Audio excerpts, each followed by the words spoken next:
Hoje, 2 de junho de 2011, a gente recebe hoje com muito prazer aqui no estúdio da Banda Placa, num projeto de nossos ídolos, o radialista, jornalista, J. Ney, muito conhecido aqui no estado do Amapá, até porque tem uma história no rádio e tem também um nome que toda a sociedade conhece. Ney, obrigado por ter vindo, boa tarde. A gente queria saber, Ney, de algumas curiosidades da sua vida. Você hoje está sendo inserido dentro do projeto Nossos Ídolos. E primeiro a gente queria saber quem era o J. Ney antes de ir para o rádio, antes de chegar na televisão. Pois é, olha, parabéns à Banda Placa por essa iniciativa, uma iniciativa particular, porém louvável. Isso deveria ser feito pelo governo do estado, ter o seu museu e da imagem do som, mas quem conhece a trajetória e a história da Banda Placa sabe o quanto ela tem primado por isso, por manter a tradição, por levantar a tradição, a história e os costumes de Macapá. Parabéns à Banda Placa. Olha, eu fui garoto, tive uma vida normal, uma infância feliz. Sou filho de Emmanuel Serra e Silva, o Duca Serra. Tem o seu nome lá perpetuado lá na rodovia Duca Serra. E filho da tia Antonica, uma mãe fantástica, como todas as mães, uma pessoa espetacular, uma mulher preocupada com a união da família. Minha mãe era uma mulher maravilhosa, tenho saudades dela como tenho do meu pai. Levei uma infância toda vivida na Praça Veiga Cabral. Morei na Praça Veiga Cabral, até hoje a casa dos meus pais existem, lá na General Gurjão 77, ao lado do Teatro das Bacabeiras, e tive uma vida, uma infância, uma adolescência e uma juventude, toda ela aí no centro velho da cidade. Fui garoto da Casa dos Padres, onde tive uma convivência muito grande com muitos amigos, enfim. Fui estudante da primeira escola pública erguida e construída em Macapá, que foi, hoje ela é Escola Estadual Barão do Rio Branco, mas na minha época de garoto foi o Grupo Escolar Barão do Rio Branco, que existe até hoje. E lá eu fiz o meu curso primário, como todos os meus irmãos, estudamos lá. E depois fomos estudantes do Colégio Amapaense, também outra obra feita e construída pelo Janari Nunes. Joguei bola, futebol, joguei futebol de salão, enfim. Nunca joguei vôlei e nem basquete, porque eu era baixinho, sou baixinho. Mas joguei futebol e joguei futebol de salão. E sempre no Juventus, que era a equipe da então Prelazia de Macapá. E lá tive pessoas que, além dos ensinamentos que eu recebi dos meus pais, eu recebi também ensinamentos que pautam a minha vida até hoje. Serviram para que eu fosse o cidadão, modéstia à parte, que sou até hoje. Porque recebi orientações dos primeiros padres que chegaram aqui, padres inesquecíveis que moldaram a minha formação, o meu caráter, como Padre Vitório Galeani, Padre Lino Simonelli, Ângelo Biraghi, Ângelo Pinguim, Jorge Basile, Padre Paulo de Coupe, já um pouco mais para cá, enfim, padres fantásticos. O bispo de Macapá, o primeiro bispo da prelazia de Macapá, que foi o Dom Aristides Piróvano, um homem religioso, um pescador de almas, um cidadão italiano espetacular, que não se escreve a história da religião católica no Amapá sem passar pelo padre, por Dom Aristides Piróvanos e todos esses padres que eu acabei de citar aqui. Alguns até esqueci, mas lembrei agora do padre Caetano Maelo, enfim, vários padres. E outras pessoas que não eram padres e e que também tive o prazer de conviver, como Humberto Dias Santos, o chefe Humberto, foi meu técnico no Juventus e no São José, Expedito Cunha Ferro, o 91, enfim. Essas pessoas tiveram não só importância capital na minha formação, mas na formação de gerações de muitos amapaenses. Fui funcionário público, municipal, concursado, passei uma vida na Prefeitura Municipal de Macapá, 35 anos lá dentro. Fui office boy, mas também exerci funções as mais importantes dentro da Prefeitura Municipal de Macapá. Fui diretor de material, diretor de pessoal, fui diretor de departamentos que são hoje secretarias, por exemplo, fui diretor de finanças, fui diretor de administração, fui chefe de gabinete de vários prefeitos, fui assessor de imprensa, relações públicas, todas essas funções eu exerci dentro da Prefeitura Municipal de Macapá.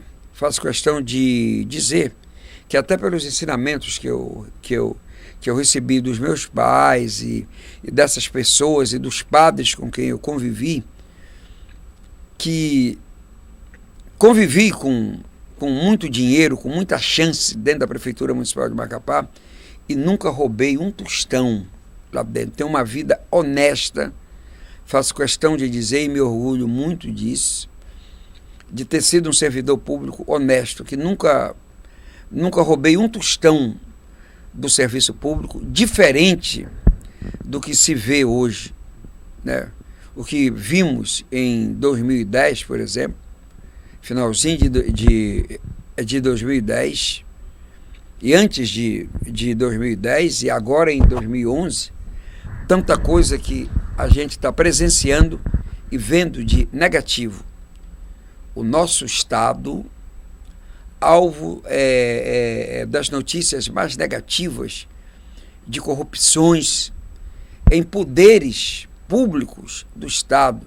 Lamentar profundamente que isso aconteceu no Estado, na Prefeitura, na Assembleia Legislativa, no Tribunal de Contas, no Ministério Público, até no Tribunal de Justiça.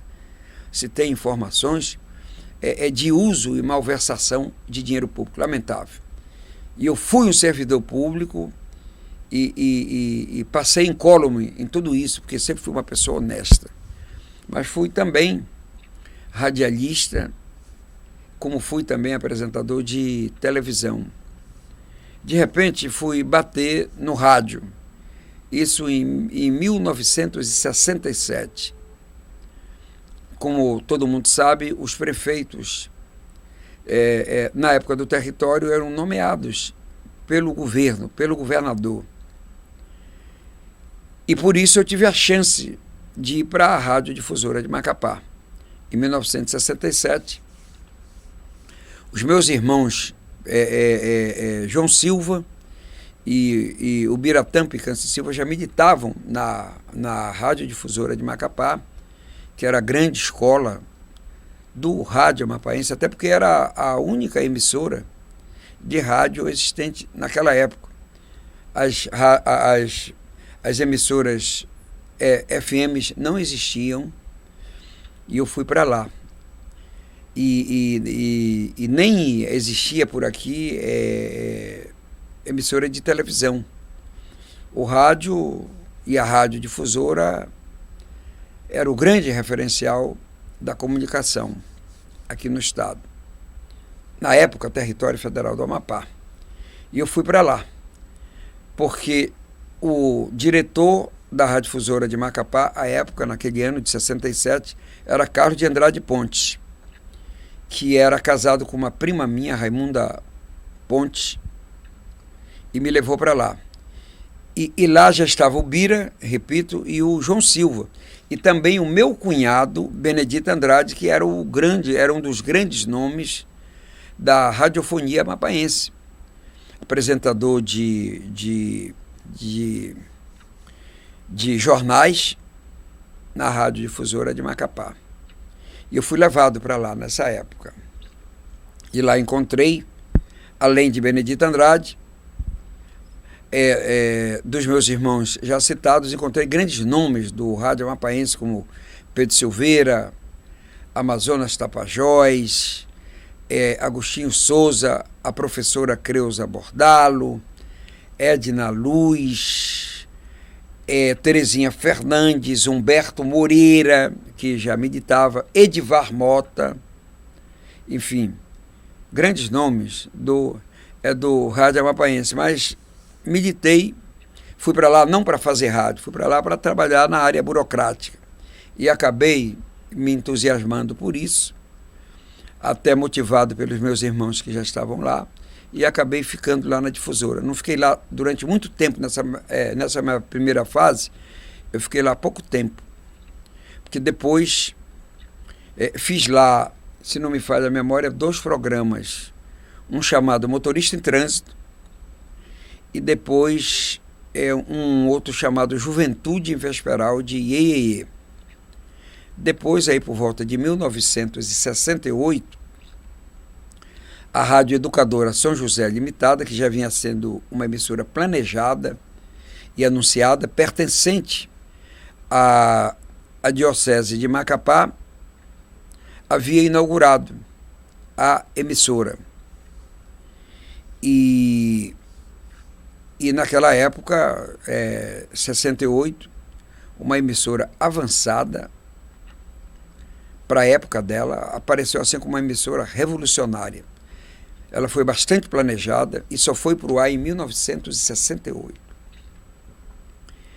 E depois disso, com nomes que eu pude encontrar depois que eu fui para lá, levado por iniciativa da companheira Cristina Omobono, que já estava lá, né? E eu fui não para substituir o João Lázaro, que era o grande nome. Éramos todos jovens nessa época, e João Lázaro era uma espécie de radialista da moda, um nome novo no rádio, uma pessoa com muita competência. E o João Lázaro ficou muito pouco tempo lá na Rádio Educadora. Ele havia recebido um convite para ser assessor de imprensa da ICOME, que era uma grande indústria instalada no Amapá. A ICOME é um outro capítulo da história do Amapá, e o João Lázaro foi para lá. E eu fui convidado, não para substituí-lo, mas para fazer parte lá do cast de locutores da Rádio Educadora. E foi lá que eu me dei bem. Pude ter uma emissora com equipamentos avançados para a época. Era mais uma entidade pertencente à Diocese de Macapá, que foi um potencial, era uma potência na época do território, porque a Diocese é o comando do bispo Dom Aristides Piróvanos, de quem já me referi lá na frente. A prelazia de Macapá tinha, além da Rádio Educadora, ela tinha a Gráfica São José, ela tinha o jornal A Voz Católica, ela tinha cinema, e ela tinha mais restaurante, ela tinha livraria e tinha a escola.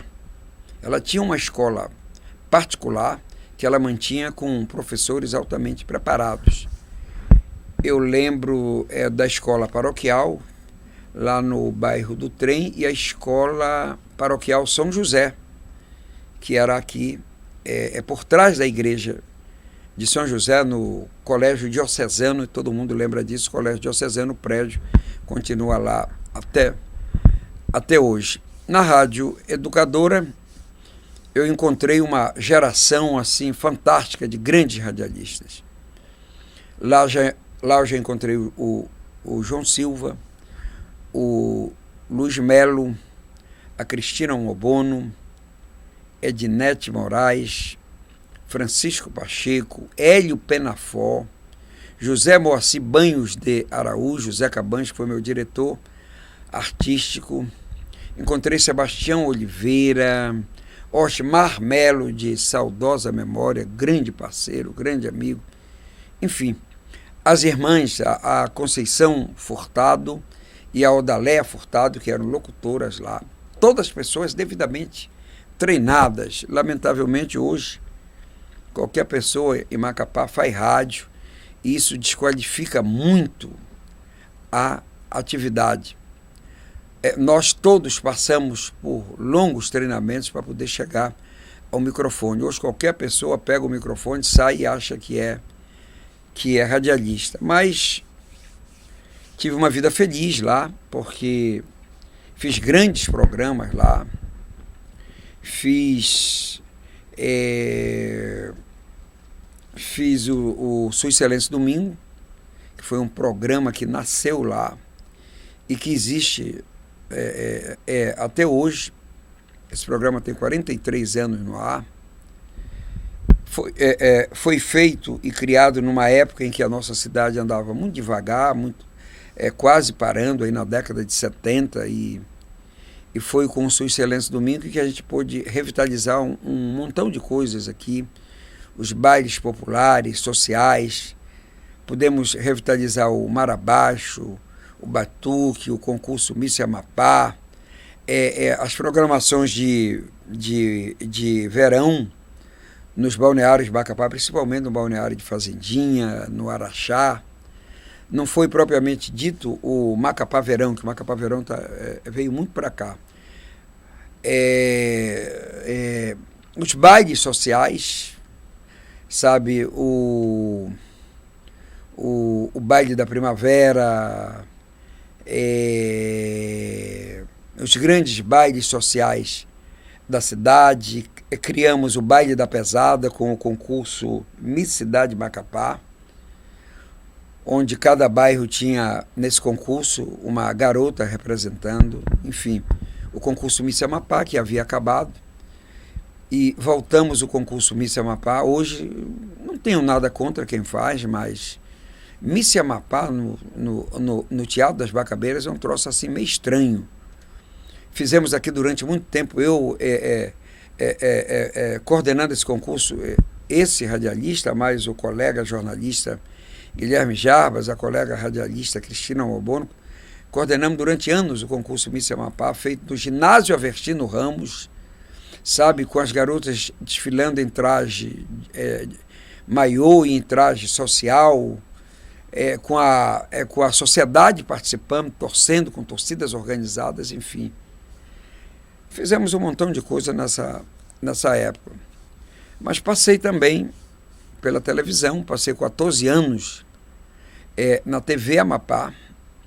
Fizemos televisão de muita qualidade, com o companheiro Luiz Melo na direção da emissora, com o João Silva no jornalismo, e lá nós fizemos também televisão, modéstia à parte, de bastante qualidade, muita qualidade. E lembro que na época, como é agora, a TV Amapá, que também a gente lamenta profundamente, que era uma emissora pertencente ao território federal do Amapá, e de repente foi bater nas mãos de um grupo que não tem nada a ver com a nossa cultura, com a nossa tradição, com a nossa história. Foi bater em Manaus essa emissora, que deveria ter ficado na mão de um empresário amapaense. E essa emissora foi bater num estado que não tem absolutamente nada a ver conosco, a não ser pelo fato de ser amazônico, mas sua cultura, sua tradição, sua história tem nada a ver. E essa emissora, a TV Amapá até hoje, pertence a um grupo amazonense. E naquela época também, como é hoje, ela já era uma emissora afiliada da Rede Globo de televisão.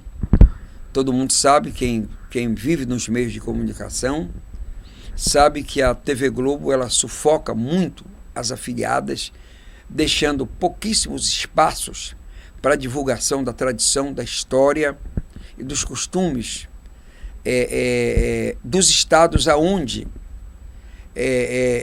essas redes de televisão são afiliadas da TV Globo. ainda assim, mesmo com esses rigores da Globo, nós pudemos fazer, mesmo a contragosto deles, pudemos fazer uma programação regionalizada, com programas voltados aos nossos costumes e à nossa tradição. Nós fizemos lá programas que marcaram a televisão amapaense, como Câmera Aberta, a nossa revista, o Domingo no 6, Santana Agora, os programas esportivos, tudo isso nós fizemos lá. No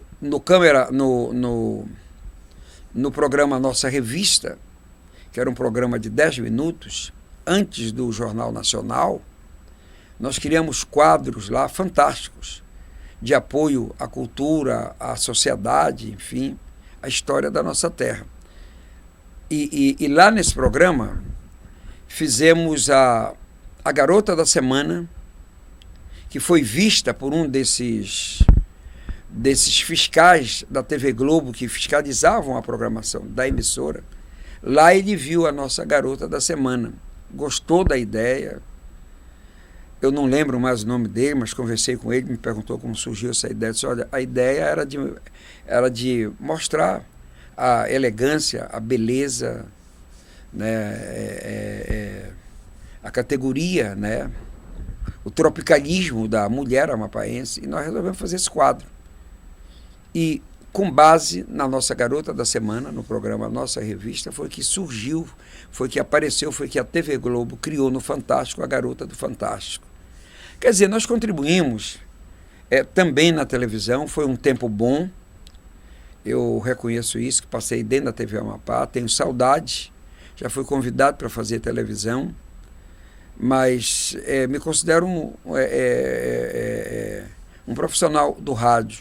É lá que eu me sinto bem, enfim, mas não tenho nada contra quem faz televisão.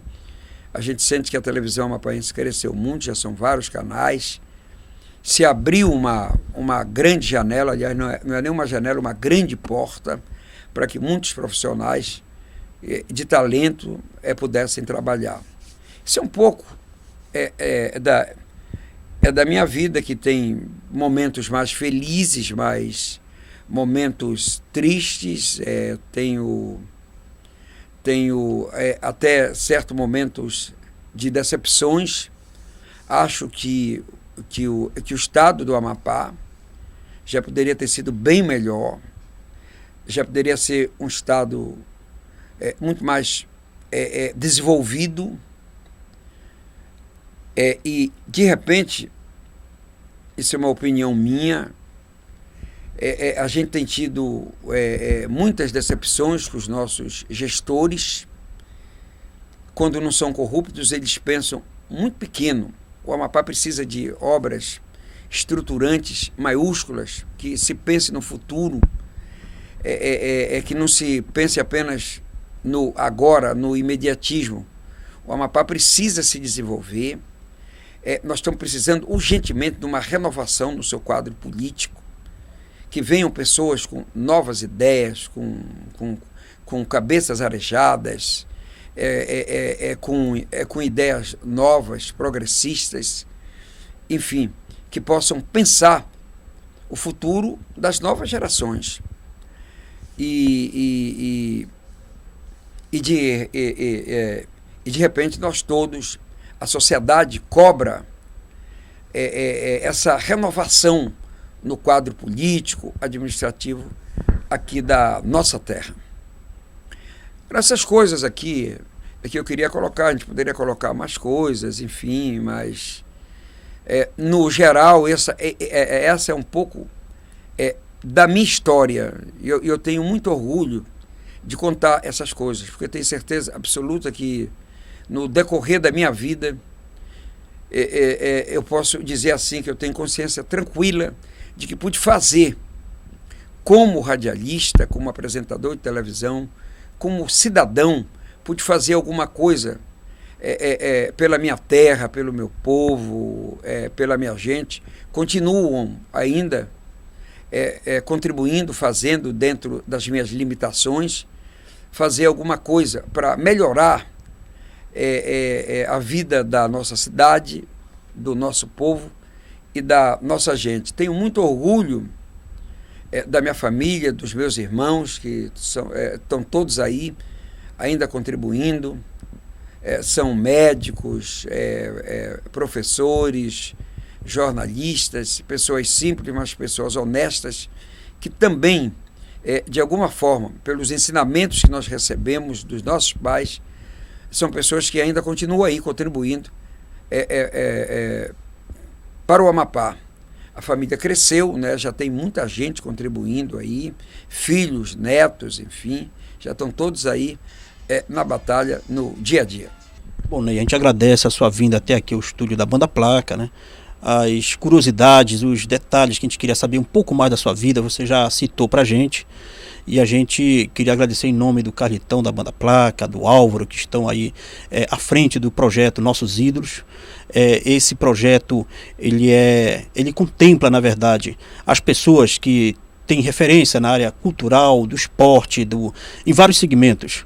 E você está sendo inserido dentro desse projeto, a gente agradece por ter deixado um pouco mais o seu tempo, o seu trabalho, sua atividade vai vir até aqui para enriquecer, na verdade, as informações desse projeto. A gente agradece, a gente espera ainda a gente se encontrar por aí para falar um pouco mais do seu trabalho, que você, na verdade, é uma referência para a comunidade daqui do estado.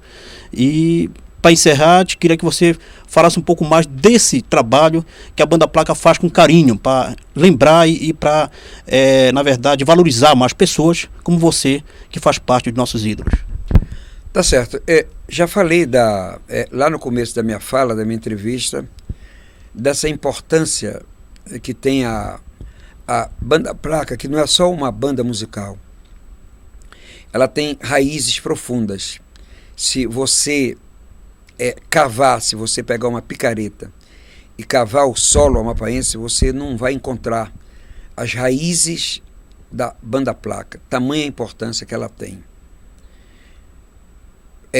Ela está fazendo o que o governo do estado ainda não fez até hoje, de constituir o seu museu da imagem do som.